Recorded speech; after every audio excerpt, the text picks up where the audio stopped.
Leonel Godoy en una crítica abierta eh, precisamente a Azucena Uresti. Y es que sigue insistiendo, conste que aquí lo advertimos, Grecia Quirós, la viuda de Carlos Manso, a pesar de lo anunciado por Omar García Harfuch, sigue apostando Grecia Quirós a señalar a personajes políticos de Morena por el asesinato de su esposo Carlos Manso, el presidente municipal de Uruapan, Michoacán. Eh, déjeme rescatar lo que precisamente publica Leonel Godoy Rangel, porque ayer Leonel Godoy escribió: Azucena Uresti me negó el derecho de réplica a pesar de que la entrevista ya había sido aceptada. Lamento que se haya actuado de esta manera. Independientemente de cualquier postura o diferencia política, deben prevalecer el respeto, la pluralidad y el derecho de las audiencias a conocer todas las versiones para formarse una opinión objetiva e informada. Seguiré defendiendo mi derecho a responder y el de la ciudadanía a recibir información imparcial. Bueno, pues hoy por la mañana tuvo que ceder Azucena Oresti, y Leonel Godoy dice: esta mañana conversé con Azucena Oresti sobre los señalamientos realizados en su espacio. Ejercí mi derecho de réplica y expuse con claridad los hechos y mi postura. Nada tuvimos que ver con el cobarde asesinato de Carlos Manso. La investigación ha señalado la participación de un cártel criminal y de personas de su círculo cercano. El caso de Carlos Manso no merece ser utilizado por la señora Grecia Quirós y el movimiento del sombrero para obtener beneficios electorales. Lo que advertíamos, Paco, que Grecia Quirós sigue apuntando políticamente a personajes de Morena, a pesar de que las autoridades ya han señalado a un autor intelectual, este personaje de un cártel, de un grupo del crimen organizado, pero pues Grecia Quirós intentando sacar raja política rumbo al proceso electoral, mi querido Paco. Vicente, buenos días de nueva cuenta. Fíjate, Vicente, es que el problema con Grecia, o el problema de Grecia Quirós, es que si le quitas el tema de Carlos Manso, la dejas descobijada y le matas el futuro político. Desde el asesinato de Carlos Manso en noviembre de 2025, Grecia se trepó de inmediato en una lucha política por la gubernatura del Estado. No les importó nada, violaron la Constitución, violaron todo y la impusieron como presidenta municipal de Uruapan, hay que decirlo. Fue una medida oportunista, pero abiertamente, y ella se montó en ese tema basado en una cinta o en una grabación supuestamente de Carlos Manso. Carlos Manso no presentó ninguna sola prueba, y yo te lo dije desde mayo del año pasado. Carlos Manso anda vinculado a grupos del crimen organizado. Y eventualmente va a haber una matazón en Uruapan. No hubo una matazón, pero hubo el asesinato de un presidente municipal. Y Grecia Quirós se trepó de inmediato a ese tema. Entonces, sí le quitan el tema de si le quitan el tema de Carlos Manso a Grecia Quirós, pues le matas el futuro político. Así que se tiene que sostener, tiene que seguir con ese tema todo lo que pueda, por lo menos aguantarlo de aquí a los primeros meses de 2027, si no, se va a morir. No sé si ya llegó, Ceci, el licenciado César Gutiérrez Priego, para que lo hagamos. César, ¿cómo estás? Buenos días. Vicente tuvo que salir, pero yo te saludo a nombre de Vicente y como siempre, hoy Pepe no puede estar porque fue a revisión médica, pero aquí estamos, César, buenos días. ¿Cómo estás, Paco? Buenos días. Como siempre, un placer estar aquí contigo. César, fíjate, bueno, tenemos ahí una serie de temas, pero nos deja Vicente este tema de Grecia Quirós. ¿Por qué insistir en un tema cuando las autoridades están trabajando? Acaba de caer el R1, por lo menos es acusado de la autoría intelectual del asesinato de Carlos Manso. Entonces, ¿hasta dónde puede llegar Grecia Quirós? Al principio debería estar presente en la interrogación, después en las audiencias, después ya no, en una audiencia, en la de los cargos, pero aunque fuera por Zoom, dijo ella. Entonces, ¿por qué mantener el tema de Carlos Manso cuando las autoridades están caminando? Ahí han dicho, si hay algo que encontremos político, vamos a dar con él. Así que, ¿por qué insistir en Carlos Manso?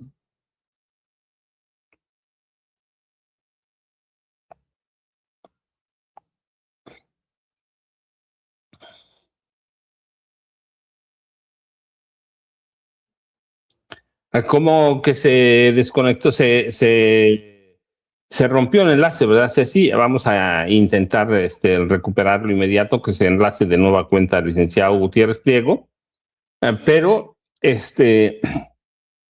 a unos días de la detención de Alfonso N., alias Poncho La Quiringua, que es el líder del cártel de los Reyes, que por cierto, ya, César, así que, ¿por qué mantener ese tema? Perdón, es que no sé, he estado teniendo problemas con mi computadora porque tus bots siguen haciendo ataques, ya sabes.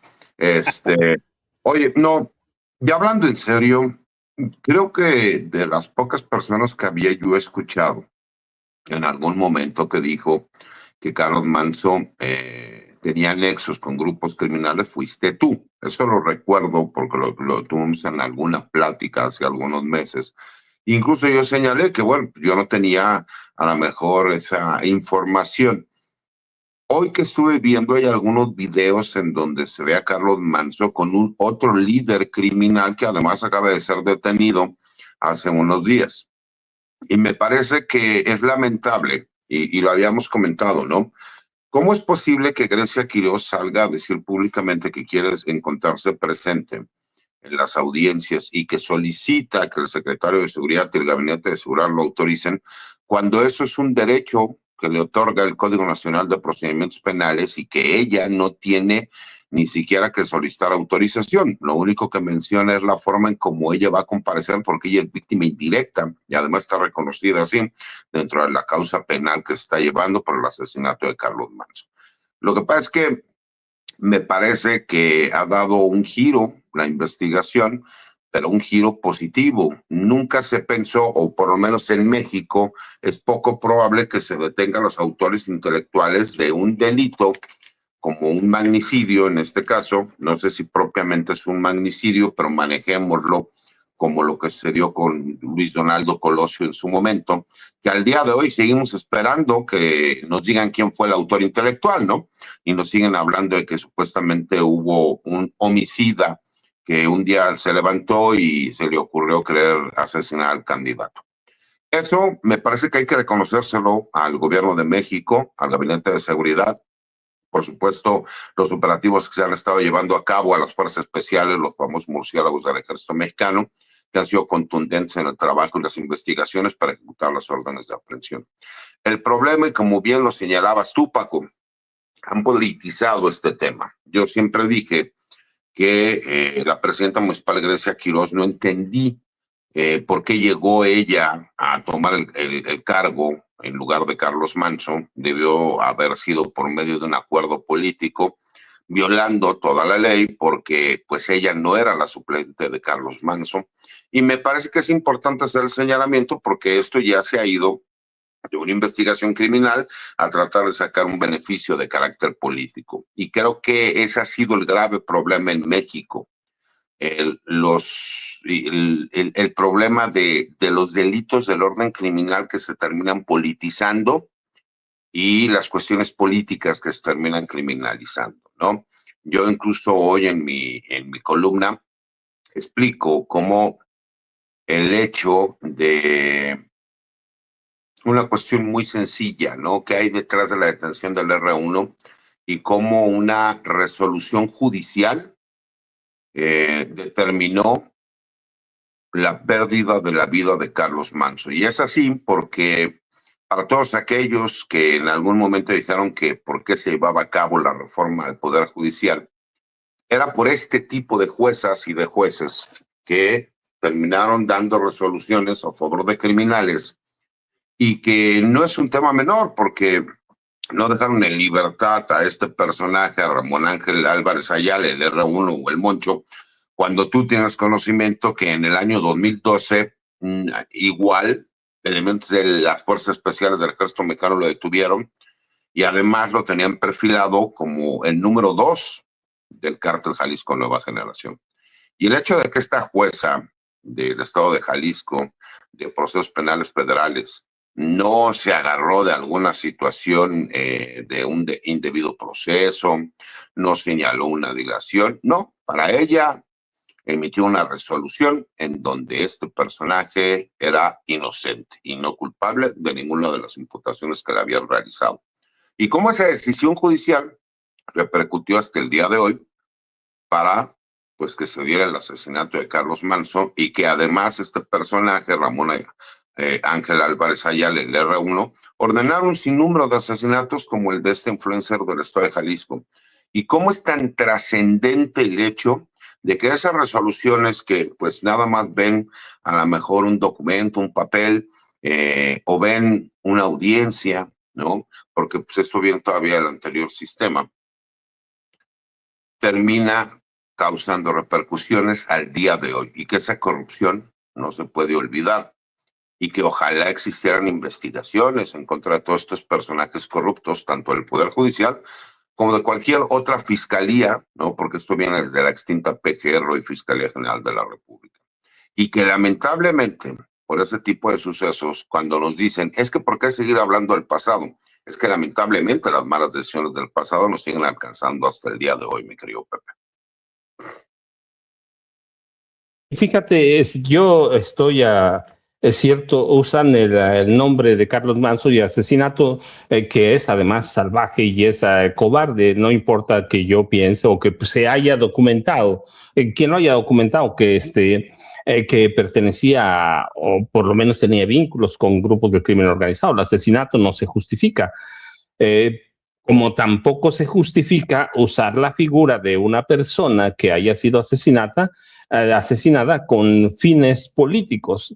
Es deleznable el asesinato, como es deleznable que se use ese nombre para obtener beneficios políticos, empezando por la presidencia municipal. Tenemos a una persona que nunca había estado metido en política, que estaba a la sombra de Carlos Manso, su pareja sentimental, y a la sombra de otros diputados, que por cierto era aviadora y era una especie de infiltrada en el grupo de Nacho Campos. Él lo puede hablar abiertamente, pero así está.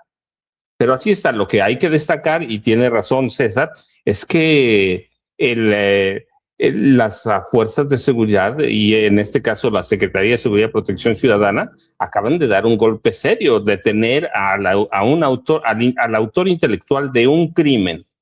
Eso es casi nunca pasa en México. Tiene razón César. Ahí está el caso Colosio. Tienen al autor material, pero al intelectual no saben.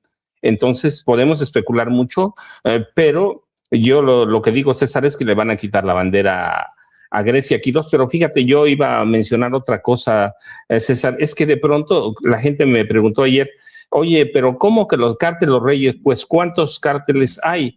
El problema en este país es que de pronto hubo una especie de atomización, ¿cierto, César? Una atomización que significa fragmentación de los cárteles, y se crearon células pequeñas, pero algunas de esas células operan como cárteles regionales, y ese es el caso de los Reyes, ¿sí? Que operan. Yo, bueno, lo conozco porque vivo aquí en Tierra Caliente. Y me guste o no, me entero de muchas cosas que se platican en la plaza, ¿no? Que se platican entre amigos aquí. Entonces, la realidad es que a veces mencionamos cárteles que no tenemos idea que existen porque parece que no pesan, pero el combate al narcotráfico ha obligado a dividir a los cárteles en pequeños cárteles o células regionales, ¿no, César? Es correcto, Pepe, pero fíjate, hay otro punto y lo hemos platicado. A ver, Nosotros lo hemos hecho el señalamiento. Yo lo decía que cómo es posible que en un estado tan pequeño como el estado de Morelos hubiera 11 grupos criminales distintos. Y a lo mejor muchas veces no ubican la trascendencia de eso, ¿no? En Michoacán, de lo que estamos hablando, y toda esta parte del Bajío, ¿no? En donde, pues Jalisco es un estado muy importante, Michoacán es un estado muy importante. Obviamente las colindancias que tienen también con Guanajuato, el Estado de México, ¿verdad? Estamos hablando, tienen puerto, ¿no? De la importancia no solo del trasiego de drogas, sino de las rutas que son de suma importancia para los grupos criminales y el control territorial que ellos han estado señalando. Además de que Michoacán tiene un interés muy personal dentro de muchos de estos líderes criminales. Hay que recordar que Nemesio Ceguera Cervantes, el Mencho, él era de Michoacán, ¿no? Allá de Aguililla, y para él era como una afrenta tener control territorial en casi todo el país, y resulta que de donde él era, en Michoacán, pues no lo tenía. Además de que es una zona que, pues obviamente se generan muchos recursos, ¿no? Hay que recordar, hay aguacateros, hay limoneros, hay zonas en específico como en Quiroga, que la gente son vendedores de carnitas, pero a nivel mundial, ¿no? De que tienen familiares en el extranjero, muchos de ellos en Estados Unidos, y las cantidades de dinero que se genera. Tocumbo, que son paleteros, o sea, depende de las regiones también.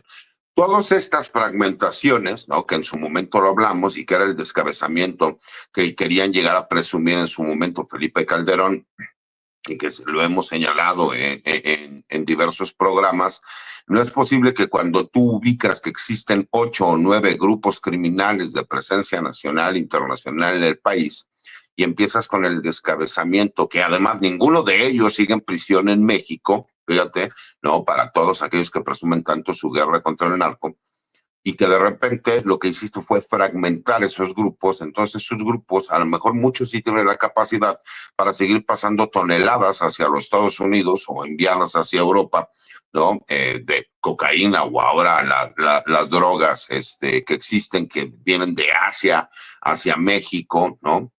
Como metanfetaminas, como el fentanilo, y que hay otros que no tienen esa capacidad para pasarlo. Entonces fue cuando empezaron con el control territorial y con la venta de estupefacientes y drogas en territorio nacional. Y eso fue por la mala estrategia que tuvieron en su momento, por no entender cuál era los fines lucrativos, ¿no? de los grupos criminales. Nosotros, me refiero a ti, Paco, y a mí, aunque eres un poco más grande que yo, el fenómeno cultural del narcotráfico era distinto en nuestros tiempos. Ellos lo que les interesaba era el control de rutas, porque el negocio de las drogas era en el extranjero. En México no eran muy populares ese tipo de drogas. Dos, el gobierno tenía mucho más cuidado de que las drogas no se llevaran a cabo aquí en México. Era mal visto socialmente. Entonces el negocio era llevar esas drogas hacia los Estados Unidos, traerse el dinero, e incluso ellos hacían proyecto social. Cuando inicia todo este cambio en el trabajo de ir en contra de los grupos criminales, ellos no entendieron cuál era la problemática real, y lo que hicieron fue empezar a descabezar grupos, después fragmentarlos, que yo sigo pensando que hubo autoridades del extranjero y mexicanas que con esa intención lo hicieron, y solamente aquellos pequeños grupos que tuvieron la capacidad real para mantenerse unidos, como un cártel de Sinaloa o como un cártel Jalisco Nueva Generación, fueron los que tuvieron la capacidad de seguir operando.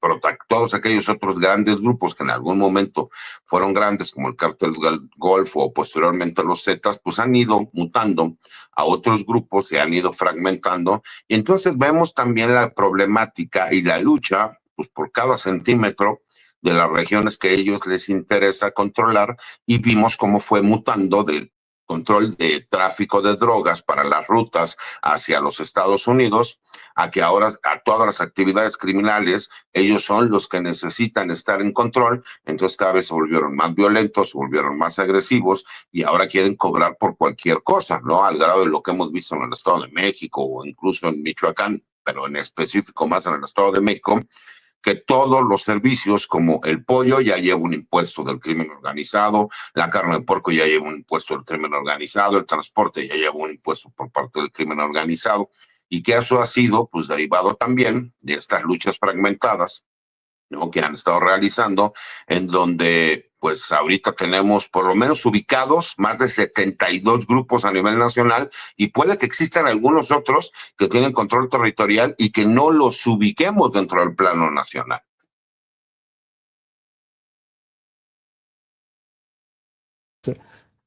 Déjenme decirles, tiene razón César. Por ejemplo, si vemos al R1, él es cabecilla de la célula que se llama los R's, que nadie conocía.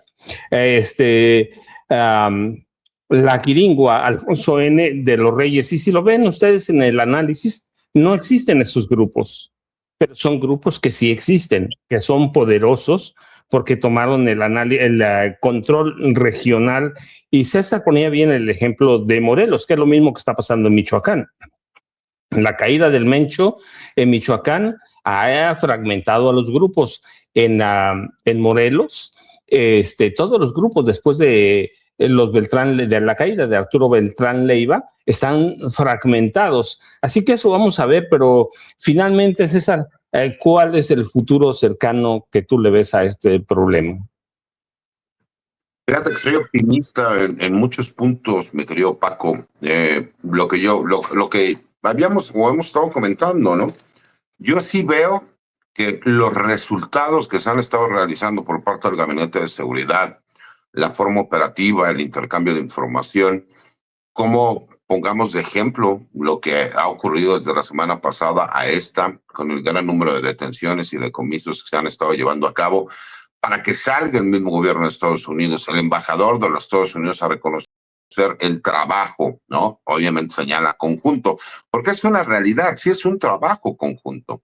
México es tal vez uno de los pocos países en el mundo que no, su ley, su constitución, no permite que de forma abierta vengan autoridades extranjeras a trabajar en territorio nacional. Es muy clara la Constitución. Es una constitución nacionalista. Y eso, por supuesto, no le gusta a los norteamericanos, que haya ellos, tenido presencia en algunas épocas, otras épocas de nuestra historia. Sí, es correcto, y eso lo sabemos, está documentado. Llegaron a tener presidentes de la República que en realidad eran agentes de la CIA, ¿no? Y no lo digo yo, está documentado y se han desclasificado los archivos. Pero yo sí creo que el trabajo que han estado realizando, las detenciones que hemos estado viendo, la continuidad que se ha estado dando, porque me parece que hay un fenómeno que no se ha analizado a lo mejor de forma seria, pero que el trabajo ahí está, como no han permitido que el Cártel Jalisco Nueva Generación pueda nuevamente tomar las bases del control que tenía el Mencho en su momento tan férreo, y han seguido trabajando para ir en contra de todos estos líderes. Por ejemplo, este Cártel de los Reyes, a lo mejor no era muy conocido en México, pero qué tan trascendente en los Estados Unidos para que ofrecieran $5 millones por su captura.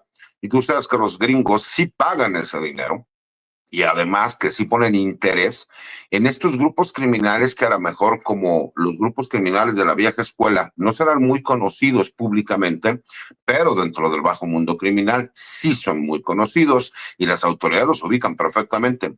Yo sí veo que vamos a seguir avanzando. Nada más hay que entender que esto no hay una varita mágica.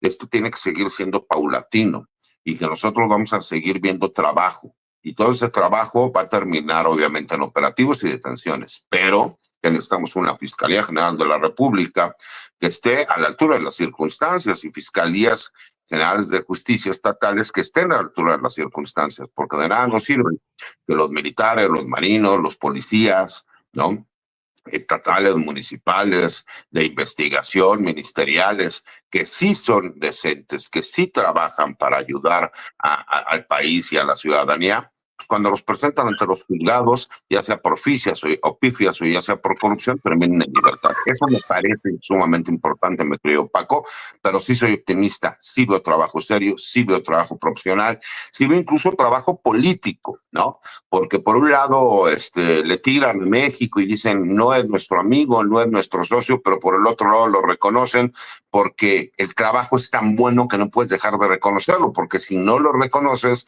entonces parecería que el gobierno de México lo está haciendo solo, a pesar de que tú estés en contra de ellos. Entonces creo que también es dentro de esa parte política el reconocimiento del trabajo que se realiza, porque los resultados están ahí.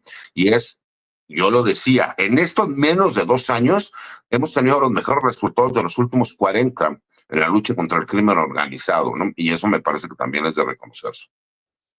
Así, César, ¿a dónde te buscamos? Yo, como siempre, te dejo un abrazo, y a Pepe un abrazo también, que espero nos veamos los 3 la próxima semana. Así que, ¿a dónde te buscamos? ¿A dónde te vemos? Y por favor, lea a César en su columna de todos los martes en La Silla Rota.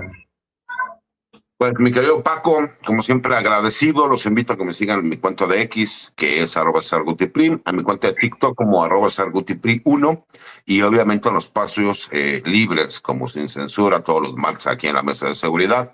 Como siempre agradecido, mi querido Paco, te mando un abrazo, saludos a Pepe, saludos a Vicente, y aquí nos vemos la próxima semana si Dios nos da oportunidad. César, gracias. César se va, yo me quedo un rato con ustedes. Todavía tenemos aquí a Toño Ruiz